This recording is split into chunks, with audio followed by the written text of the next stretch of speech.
coronavirus. En esta crisis del coronavirus. Contener la propagación del coronavirus COVID-19. Y en medio de la pandemia del coronavirus. La desaceleración económica y el desempleo en América Latina se acentuarán con el COVID-19. Para proteger a los empleados y para que la producción no se frene. Se pierden 1 millón de empleos al día a nivel mundial debido a esta pandemia. Porque tenemos desde sectores de clientes que tienen que disminuir su plantilla de trabajo, hasta otros que la tienen que incrementar porque están vinculados a la salud. Los peores datos desde 2013 reflejan un aumento del paro que en Castilla y León. Planifican contratar a más de 40.000 trabajadores. Entonces, como por la contingencia, el centro cerró y quedamos todos sin trabajo.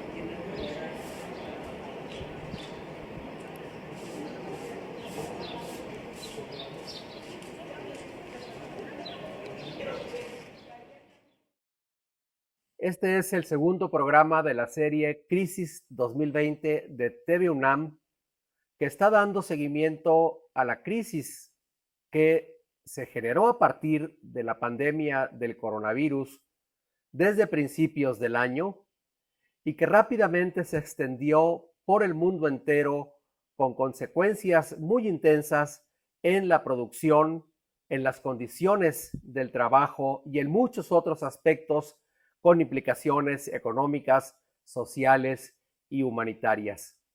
En el primer programa de la crisis pasamos revista a la manera en la que ésta se desató y se reprodujo en el mundo entero y llegó a México. Hablamos de las formas en las que rápidamente se difundió a través de los sistemas productivos y que ya para el mes de marzo de 2020 estaba teniendo consecuencias muy importantes por el cierre de fuentes de empleo, por la suspensión de actividades productivas, por la suspensión también de actividades gubernamentales y de servicios. Esta crisis, que a partir del mes de marzo se ha venido acelerando y profundizando en nuestro país, ha tenido ya consecuencias muy intensas en el desempleo. Y sobre este tema hablaremos en esta segunda entrega de la serie Crisis 2020. Contamos con el testimonio de expertas y expertos que nos comentarán, nos platicarán cómo en concreto la crisis de 2020 ha generado ya mucho desempleo en nuestro país.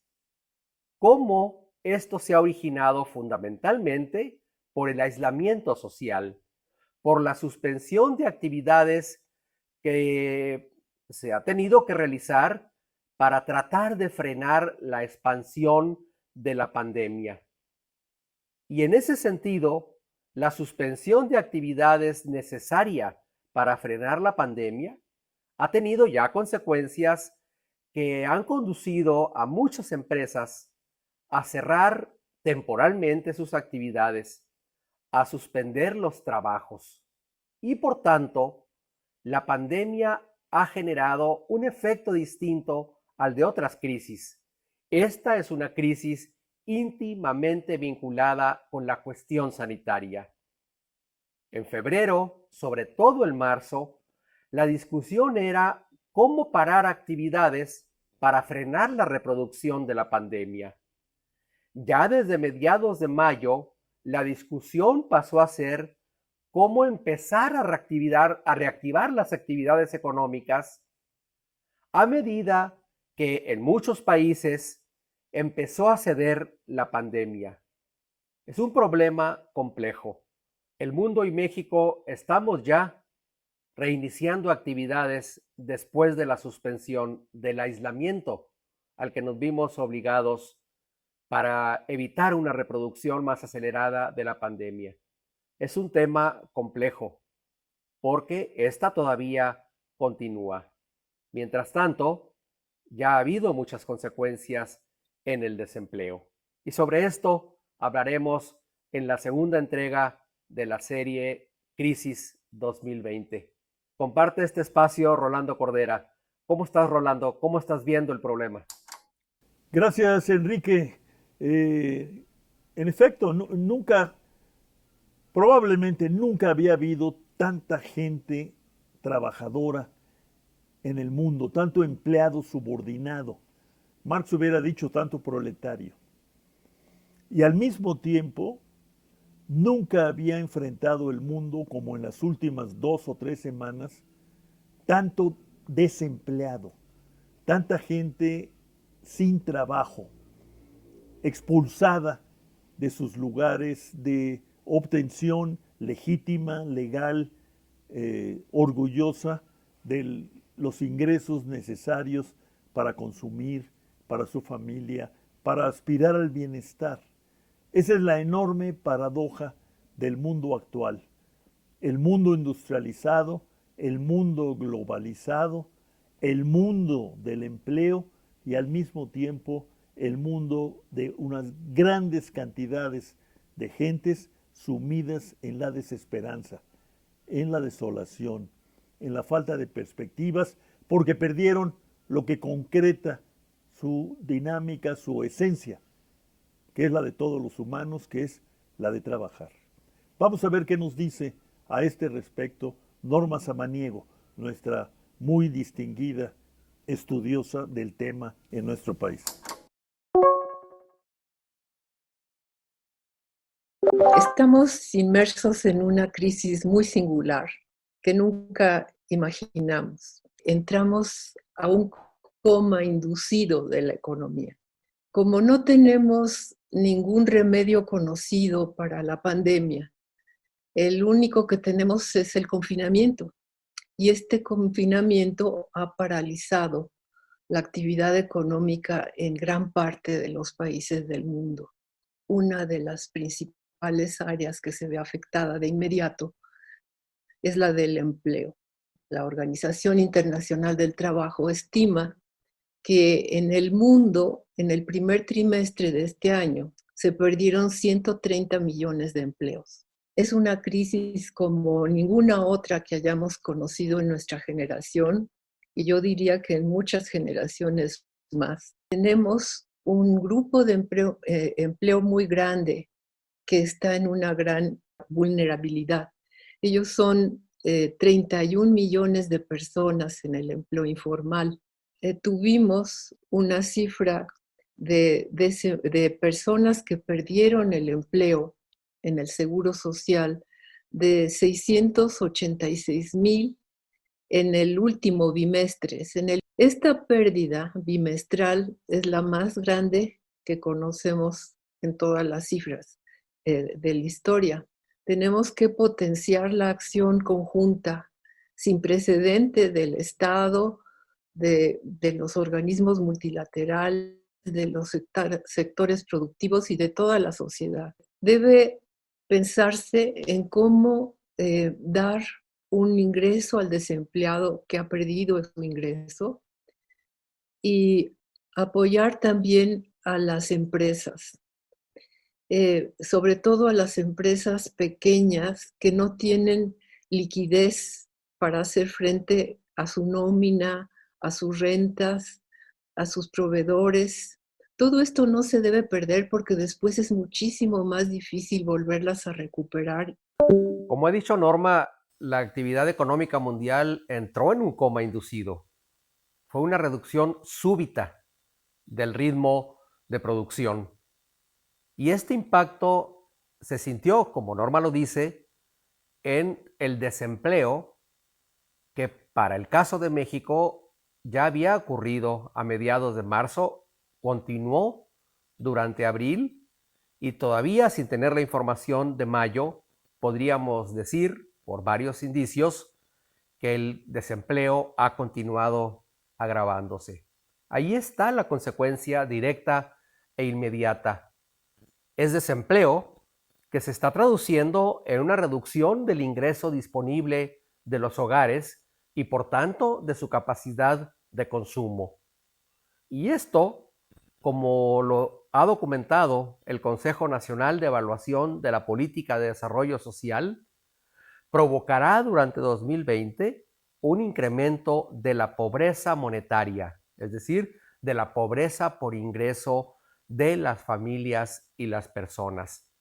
Por eso, creo que Norma tiene toda la razón al decir que las personas que han quedado en el desempleo requieren un apoyo especial, no solamente para impedir el crecimiento de la pobreza, sino también para compensar el aporte que millones de personas han estado haciendo para impedir que la pandemia se reproduzca más rápido. Este es un compromiso moral, puesto que las personas que no han salido a trabajar, sobre todo en el sector informal, están contribuyendo a un bien colectivo y público, que es la salud. Y por esa razón también es indispensable mejorar el apoyo a las fuentes de trabajo, a las empresas. Ha habido un gran debate si se debe o no apoyar a las empresas. Y por supuesto que deben ser apoyadas porque lo que se está apoyando, lo que se debe apoyar, es la permanencia en el empleo. Y en ese sentido es correcto que el apoyo a las empresas se condicione a que no haya despidos, a que los apoyos no se vayan a reparto de utilidades y a otros beneficios que pudieran ser capitalizados solo por los propietarios. El apoyo debe ser para proteger el empleo. Por tanto, proteger el empleo y proteger las fuentes de trabajo, proteger las empresas, sobre todo las pequeñas y medianas, es un proceso conjunto. No hay que separar un objetivo del otro. En consecuencia, una de las respuestas de política económica ante esta crisis debe ser buscar los mecanismos adecuados para que las empresas que están produciendo, que están generando empleos, se sostengan en el tiempo a pesar del impacto del aislamiento, del impacto del confinamiento. Y sobre este tema nos va a platicar José Luis de la Cruz, que es el director del Instituto para el Desarrollo Industrial y el Crecimiento Económico, y que es un agudo analista que da seguimiento detallado al comportamiento de la crisis en el sector industrial y en general del impacto de la pandemia en la situación económica y social.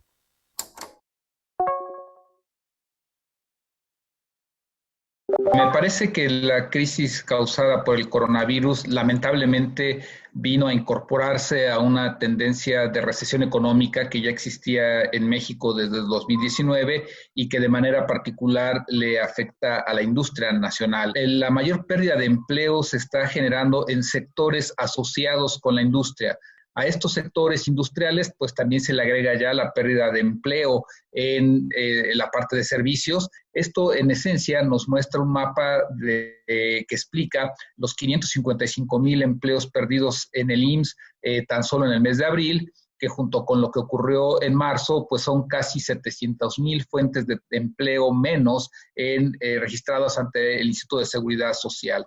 Es decir, la pérdida de empleo, pues hay que multiplicarla por 4 para dimensionar cómo afecta a una familia y evidentemente cómo restringe en estos momentos ya la capacidad de compra y de bienestar de más de 2 millones de mexicanos. En este sentido, las medidas que el gobierno ha aplicado desde mi punto de vista todavía no alcanzan a atajar esa pérdida de empleo, porque para que ello ocurra se tiene que garantizar el funcionamiento de las empresas, desde los micronegocios hasta las grandes empresas, que son las que generan pues, la mayor cantidad de empleo formal. De acuerdo al IMSS, el mayor retroceso de fuentes laborales se dio en la Ciudad de México, en Nuevo León, en el Estado de México, Se puede entender que es porque es donde existe la mayor cantidad de población, pero también porque ahí son los sectores productivos más lacerados. Para dimensionar en qué situación nos encontramos, si comparamos el nivel de empleo que existe en abril o que existió en abril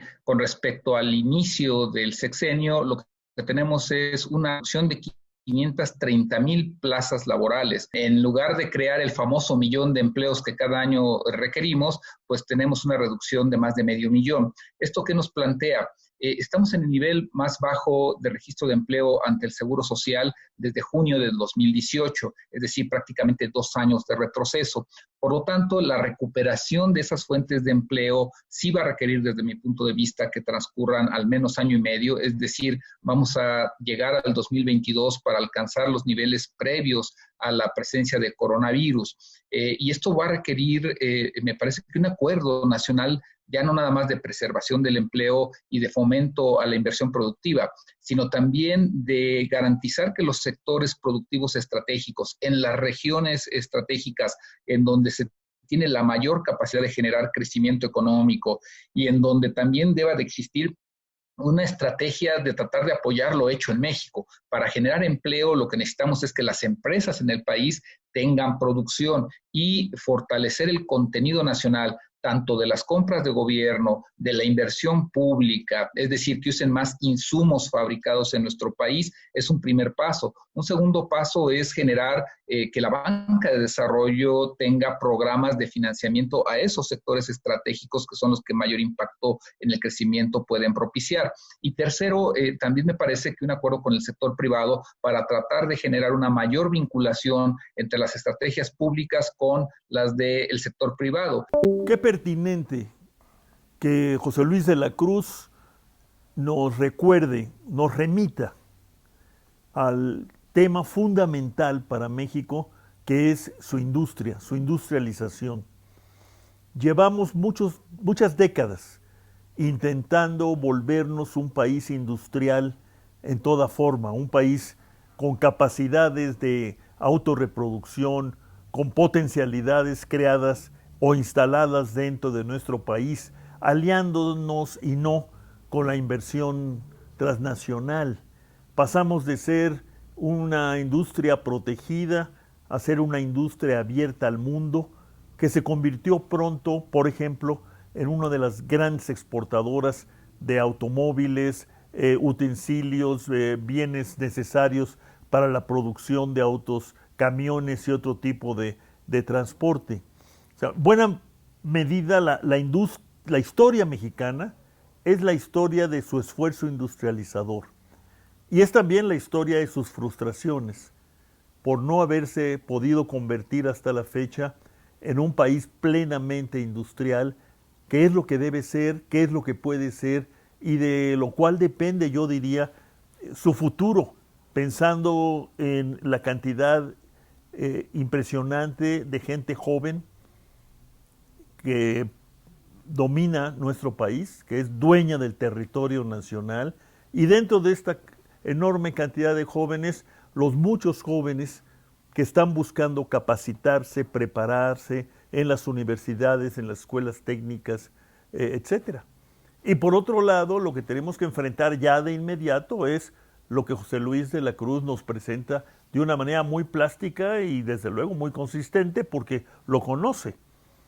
La industria mexicana, la industria instalada en México, sea o no de mexicanos, lleva muchos meses, desde antes de que estallara la pandemia, sumida en una recesión en buena medida absurda, desde luego no buscada, y que el gobierno debería haber atendido oportunamente, cosa que no hizo, lo que nos recuerda muy bien José Luis, pero que nos revela algo que es muy importante. Nuestro olvido, nuestra falta de atención al vector principal de nuestras energías para el futuro, que es el vector industrial, el viejo vector industrial, pero también el nuevo vector industrial, vinculado al mundo, vinculado a las nuevas tecnologías, buscando maneras de capacitarse y de formar capacidades para adaptar la tecnología mundial a nuestras propias necesidades. La industrialización de México sigue siendo un gran horizonte, pero sigue siendo también un gran desafío. Y es por eso que es muy importante volver a poner sobre la mesa lo que, para mi sorpresa, muy pocos lo hacen todavía, la necesidad indispensable de asumir ya como gran tarea nacional la construcción de una política industrial que incorpore sectores, pero sobre todo que incorpore talentos, esfuerzos y recursos públicos y privados para caminar por una nueva brecha de industrialización vinculada al mundo, vinculada a la globalización, pero capaz de distribuir sus ganancias entre la mayor parte de los mexicanos, lo que la industria nueva, la industria transformada no ha hecho. Tiene que hacerlo y además tiene con qué hacerlo, puede hacerlo, debe hacerlo.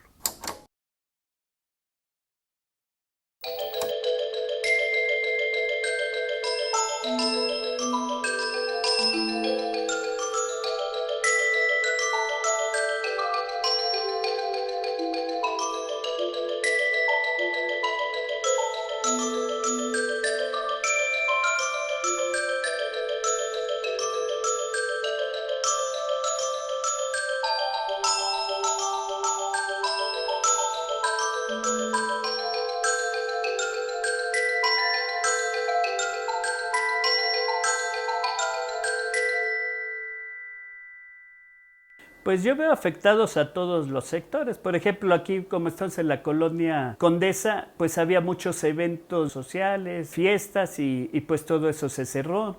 Gente que viene a hacer trámites en gobierno que también se cerraron. Gente que viene a trabajar de otros estados en la Ciudad de México también se cerró. Los proveedores, pues igual, la lavandería que nos lavaba, pues el mes pasado ya no tuvimos ropa que darle, pues todo, o sea, todo se corta porque todos estamos relacionados y todo lo que es la cadena productiva del turismo está cortada. Entre el hotel y el restaurante, la plantilla de empleados es de 28 personas. Las 28 personas siguen laborando. Fue un compromiso que hicimos. Somos empresarios, somos responsables. Los empleados son los que le dan vida a la empresa. Nosotros tenemos que apoyarlos. Se les sigue pagando los sueldos. Cuando se abra, nuestra meta, nuestra proyección es que la gente siga trabajando con nosotros y pues es algo que necesitamos ingresos para poder mantener a las gentes. Esperamos que se reactive pronto el turismo, pero sí la actividad hotelera y el turismo, pero sí creo que va a costar trabajo, va a costar mucho tiempo. De momento no hay ningún plan de ayuda, o sea, simplemente el compromiso pues es mantener la planta laboral y todo lo demás hay que seguir cumpliendo con el seguro social, con los impuestos, con los prediales, con el pago del agua, de la luz. No ha habido una oferta de parte del gobierno de apoyo. Supongo yo que sí tendrá que llegar un apoyo, porque el apoyo es para lograr mantener nosotros abiertos y los colaboradores y los empleados sigamos todos pues trabajando como siempre lo hemos hecho. El hotel es de 80 años, nunca había estado cerrado, ahora estuvo cerrado, pero cuando se abra nuestra meta es seguir abiertos pues otros 80 años.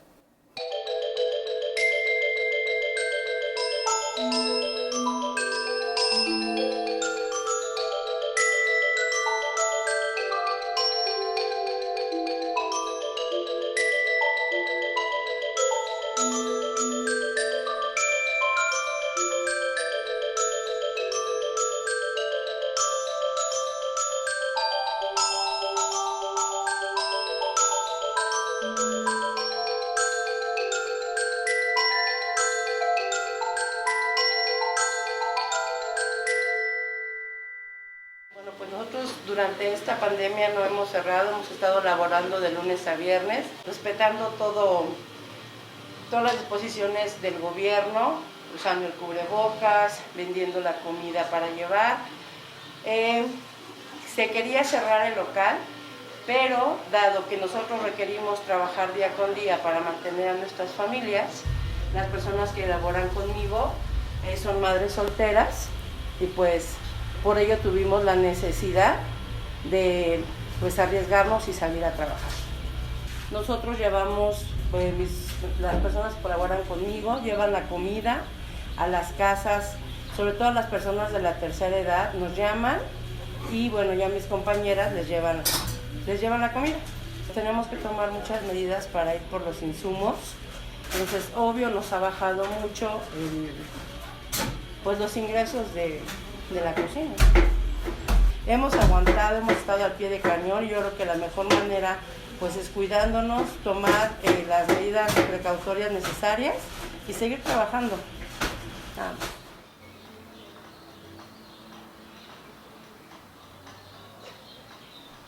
Pues ha sido muy difícil más que nada en esta temporada porque pues ahora sí que por todo lo de la pandemia pues mucha gente pues, más que nada no viene al consumo aquí en nuestro negocio porque pues mucha gente no tiene un empleo, no tiene un trabajo y pues como tal pasa a afectarme porque pues no vienen a consumir.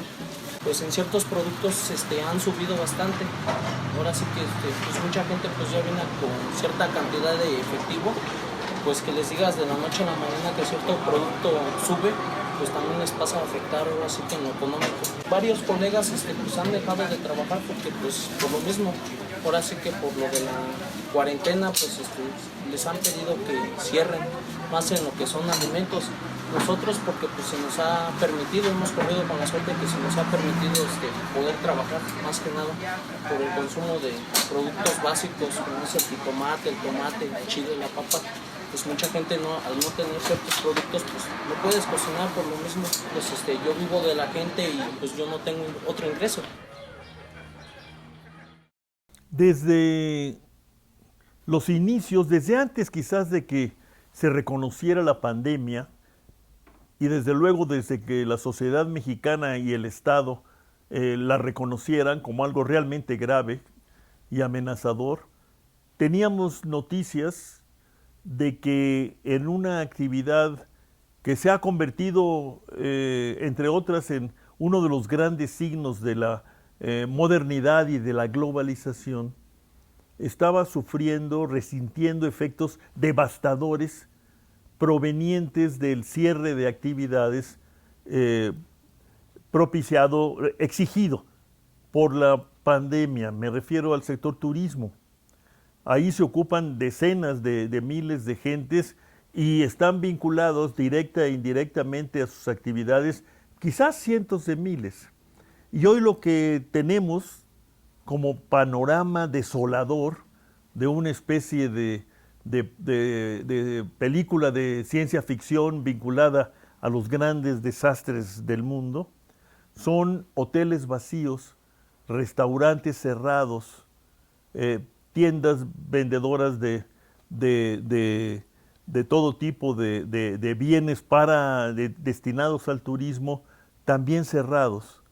Y entonces una cantidad enorme de gente a la espera, si es que esto es posible, si llegaron a algún acuerdo con sus empleadores o sus empleadores apoyados, sostenidos por recursos públicos, decidieron apoyarlos, defenderlos y demás. El hecho es que muchas regiones de México están sufriendo de manera muy inclemente y masiva el impacto de la pandemia y de la recesión económica sobre esta actividad que se ha convertido en una actividad fundamental para el conjunto del desempeño económico nacional.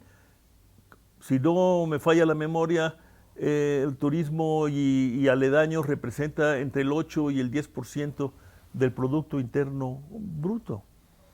No es nada pequeño, al contrario, es muy importante. Y sobre todo por su enorme capacidad de empleo.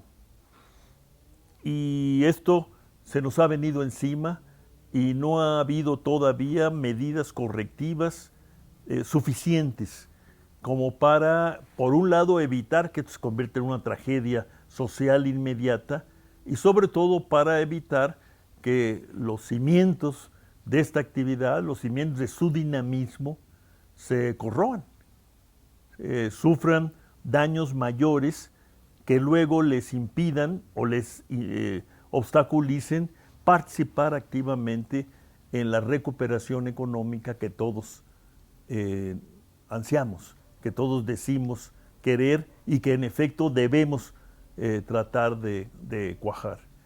El turismo puede ser una de las columnas vertebrales no solo de esta recuperación, sino de una expectativa mayor de trazar para nuestro país un nuevo curso de desarrollo con mucho empleo, protección del mismo y, en el tiempo, justicia social auténtica basada en un buen, justo reparto de los frutos obtenidos por el esfuerzo colectivo en la producción, en los servicios, desde luego, en actividades como el turismo. La trayectoria no siempre suave, armoniosa, de la industrialización mexicana y su actual circunstancia de desempleo masivo y recesión prolongada desde antes de que estallara esta recesión y esta pandemia, junto con el panorama actual de desastre de la industria turística y aledaños, nos remiten, entre otros, a un aspecto fundamental que está ya puesto sobre la mesa y que tenemos que abordar sin miedo, sin remilgos y con la mayor firmeza que podamos. Es el tema de la protección social. Y más allá, el tema del aseguramiento de la sociedad, es decir, el gran propósito no realizado tras muchos años de esfuerzo de que todo mexicano, por serlo, tenga derecho a la seguridad social. Y qué bueno que está con nosotros Berenice Ramírez, dedicada al estudio, a la investigación y a la proposición de políticas a este respecto, a la que vamos a escuchar ahora. El contexto que estamos viviendo de la pandemia nos muestra varias circunstancias por las cuales ha venido atravesando el país. Profundiza las características que tiene nuestra seguridad social. Y el país se caracteriza por tener una seguridad social inequitativa, desigual, de poca cobertura, porque solamente incluye a los trabajadores asalariados, subordinados, en actividades formales. Y es hora de reconocerle derecho de seguridad social a todo tipo de trabajo. Entonces, una pandemia de esta naturaleza enfrenta a las personas ante algo muy significativo para cualquier sociedad, la salud. Por un lado, muestra el deterioro que tienen nuestros sistemas, la falta de inversión que tuvieron en las últimas 4 décadas nuestras instituciones de seguridad social, pero por otro lado, la respuesta que se está dando de crear un sistema universal. El problema más complejo que vamos a tener es en el ámbito de las pensiones. Muy pocos trabajadores en el año 2022 que empezarían a cumplir sus primeros 25 años de servicio y con ello cumplir las leyes, van a poder obtener una pensión, porque nuestro mercado laboral es un mercado donde la gente tiene una gran movilidad, la gran cantidad de informalidad, más el moverse de empleos formales a informales, les impide cotizar durante 25 años de manera consecutiva. Y lo que se ha instrumentado es adelantar por 4 meses esta pensión de bienestar para que los mayores de 68 años en el país tengan este ingreso y los que están más desfavorecidos, y por eso quizás este clamor, son estos sectores subordinados, asalariados, que han sido despedidos y que se encuentran sin ninguna posibilidad de respuesta inmediata.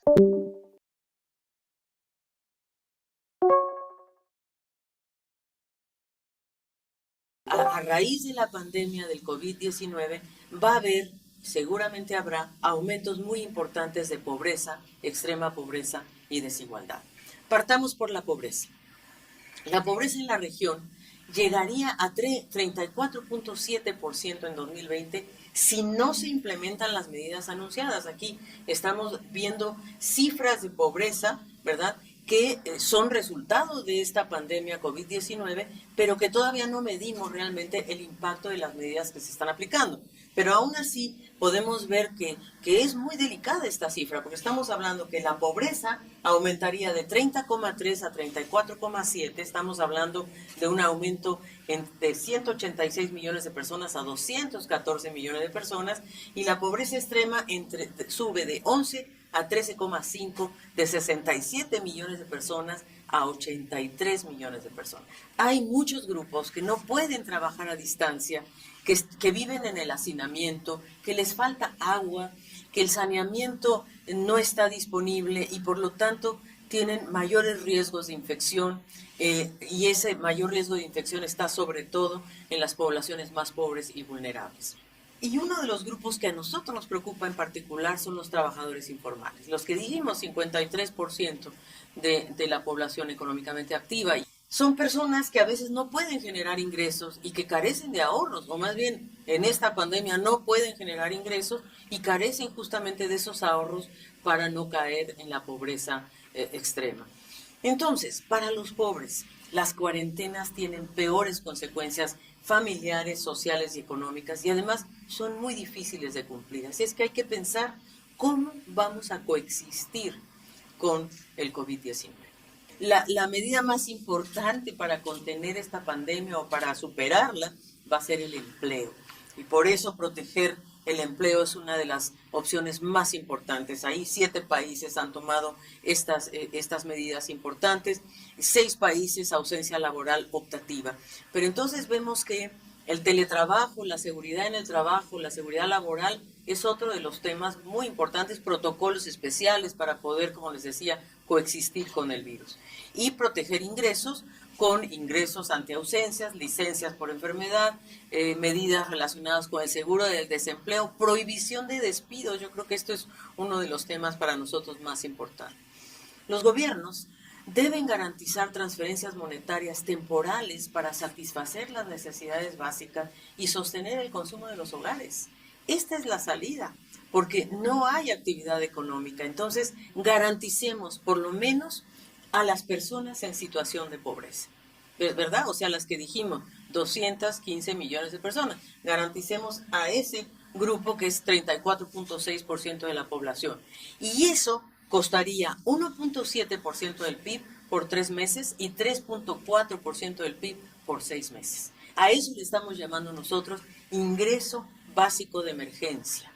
Medidas de mediano plazo para garantizar el ejercicio de los derechos de toda la gente, y eso es a lo que le llamamos estado de bienestar, la provisión de un sistema universal de protección social, incluido un sistema de cuidado. Entonces, el objetivo estratégico de largo plazo es el ingreso básico universal. Eso es liberador, eso es lo que es importante en nuestra región. Incluir a estratos de la población muy vulnerables a caer en la pobreza, sin lugar a dudas, pero avanzar gradualmente hacia un ingreso básico universal en un periodo definido y, por cierto, de acuerdo a la situación de cada país. Entonces, gradual, sí, pero yo creo que es muy importante lograrlo. Aquí se han evaluado la transferencia de una línea de bienestar mínimo, transferencia equivalente a la canasta alimentaria y no alimentaria, la transferencia de un salario mínimo, ¿verdad? Y la implementación gradual y en el largo plazo. Las desigualdades y vulnerabilidades preexistentes a la crisis de la pandemia han potenciado sus efectos y consecuencias sociales. Este gran tema que nos plantea Berenice puede también sostenerse para muchos otros aspectos en los cuales lo que ya veníamos padeciendo previamente, nuestras debilidades previas, han venido agudizándose en el transcurso de la pandemia. Y esto mismo nos permite muchas reflexiones sobre las maneras en las que deberemos enfrentar la reconstrucción económica y social generada a partir de la crisis de 2020. El gran tema de las pensiones remite no solamente a las dificultades por las que están pasando muchas personas jubiladas o pensionadas en la actualidad, remite a la necesidad de cubrir los ingresos esenciales para la población que ya cotizó, que ya trabajó durante mucho tiempo. Pero, como sabemos, y nos lo recuerda Berenice, una buena parte de la población mexicana no podrá disfrutar de una pensión digna. Este es uno de los grandes temas de la agenda social de la reconstrucción, pero sobre todo en la discusión que deberemos emprender para la recuperación y la reconstrucción está el gran problema del acceso desigual a los sistemas de salud, puesto que no tenemos un sistema único de salud y seguridad social en nuestro país. Y junto con estos hay otros aspectos que han ido integrando la agenda para la reconstrucción de la crisis de 2020. En estos y otros aspectos, muchos hemos planteado que necesitamos un debate colectivo más activo, mejor organizado. En estos aspectos, mejorar la equidad en el acceso al sistema de salud, contar con mecanismos de apoyo a la población que pierde sus ingresos y en otros grandes aspectos de la agenda, nuestros invitados tienen un conjunto de propuestas.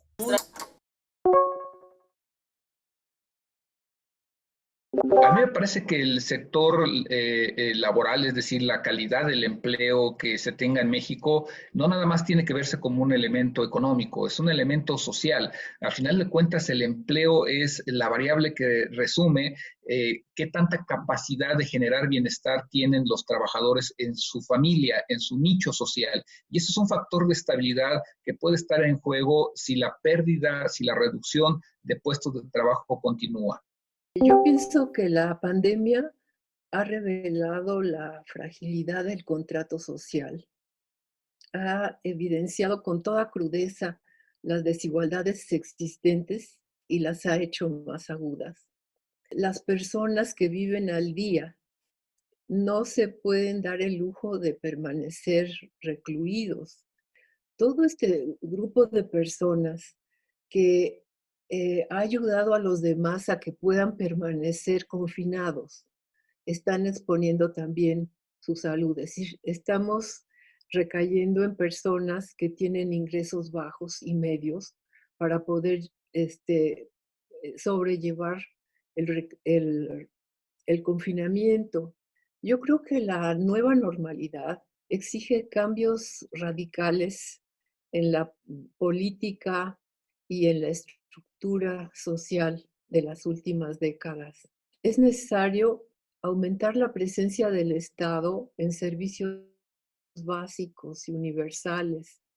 Tenemos la obligación de hacer un cambio. Yo creo que todas las crisis han obligado a repensar las cosas. Esto sucedió después de la Segunda Guerra Mundial. Esto sucedió también después de la gran crisis del 29. Muchos de nuestros sistemas han surgido de aquella época. Nuestros sistemas de seguridad social, por ejemplo. Los trabajadores de las unidades económicas de los hogares donde está el sector informal, de alguna manera están acostumbrados a lo que decimos vivir al día y buscan la posibilidad de mantener estos ingresos. Y por eso es que seguimos viendo actividad en las calles que deberían de ser resguardados. Esto nos lleva y nos conduce a una discusión en términos de ir pensando también en un ingreso ciudadano básico para poder resguardar a todas las personas que ahorita se enfrentan a el riesgo del contagio del coronavirus. Si las arcas fiscales, como sabemos, son bajas, hay que señalar que estas, al menos la pensión de bienestar, no está representando ni el 0.5% del gasto público, es el 0.4%. Si no es posible mantener a largo plazo un ingreso ciudadano básico, sería interesante plantearlo de aquí en este año y después irlo construyendo en el futuro a medida que vaya observándose una reactivación productiva, una reactivación de la economía a nivel nacional. Para el mundo del trabajo, una nueva normalidad debería querer decir un empleo asegurado, un empleo digno, es decir, bien pagado, protegido y promovido en el sentido de hacer posible una capacitación sostenida de los trabajadores. Y desde luego debería querer decir equidad de género, respeto irrestricto e incondicional a la mujer y a su participación en el trabajo, empezando por hacer valer el principio elemental de justicia en esta materia que dice que a trabajo igual, salario igual. Eso debe ser para mí el principio de una nueva normalidad, que debe querer decir también empleo pleno y, como proponen las Naciones Unidas, empleo digno, legítimamente asegurado. Las propuestas que han expresado nuestros invitados son una buena síntesis del debate que se ha estado dando en estos meses de pandemia en México. ¿Cómo recuperarlos en un planteamiento para la reconstrucción que deberá venir después de esta crisis? Y esa discusión, esa deliberación, no debería esperar a que la crisis pase. Podemos irla construyendo ya con una agenda que, como nos ha dicho Norma Samaniego, nos puede o nos debe llevar a un pacto social distinto. La normalidad no volverá a ser la misma. Necesitamos reconstruir instituciones, políticas, reconstruir la acción pública. Y esta discusión debe trascender los círculos de las organizaciones sociales y ciudadanas, de las cámaras empresariales, del poder legislativo mismo, para que se vuelva una verdadera agenda pública, una agenda de Estado. Las propuestas que nos han hecho quienes han participado en este programa, creo que dan una oportunidad para reconstruir el pacto social en México. Muchas gracias por seguirnos en esta serie Crisis 2020 de TV UNAM.